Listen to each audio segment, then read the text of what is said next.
Normal pa ba nga 15%? Kay last time, nga mo topic ni Attorney James o Attorney Gretel kay 10% per week. Yes, Doc. Karon kay 15% or 20% interest matag adlaw.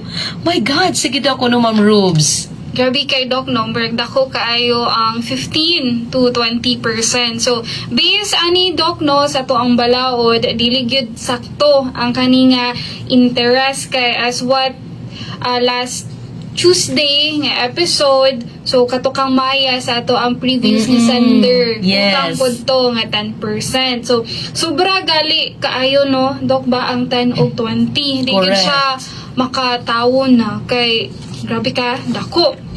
Kana nga interest jud dili na makatao. So grabe kayo no nga bisan pa nga gisuspend na ato ang usury law na Japon kani nga mga kinds of too much nga mga interest. So dili pwede ang unconscionable o sobra ka grabe nga interest like sa ato ang 10 to 20%.